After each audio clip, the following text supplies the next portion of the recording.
చూడండి, మీ అమ్మకి అర్థమయ్యేలా చెప్పండి. నన్ను చాలా ఇబ్బంది పెడుతుంది. ఒకసారి మంచినీళ్ళు ఇమ్మని, ఒకసారి మందులు ఇమ్మని, ఒకసారి టీ వేడి చేసి ఇమ్మని. అసలు నాకు అర్థం కావట్లేదు. ఇంట్లో నేను పని మనిషినా 24 గంటలు సేకరి చేయడానికి? అరే, ఇంట్లో కోడలు అలా మాట్లాడితే అలాగే. మన ఇంట్లో పనులు మనం చేసుకుంటే నువ్వు పని మనిషి ఎలా అవుతావు? ఇంట్లో ఇన్ని పనులు చేస్తున్నా కదా, ఈ పనులన్నీ బయట చేస్తే నాకు నెలకు 10,000 వస్తాయి.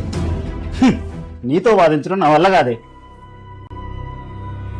శాలరీ వచ్చిందా మీకు? ఇదిగో ఈ 20,000 ఇంట్లో ఖర్చు కోసం, ఇదిగో ఈ 3,000 నీ ఖర్చు కోసం, ఈ 10,000 నువ్వు ఇంట్లో పని మనిషిలాగా పనిచేస్తున్నందుకు. ఏం మాట్లాడుతున్నారండి? నేను పని మనిషిని కాదు, మీ భార్యని. పొద్దున నువ్వే చెప్పావు కదా పని మనిషినని. మన పెళ్ళైన రోజు నుంచి ప్రతిరోజు నిన్ను రాణిలా చూసుకున్నా.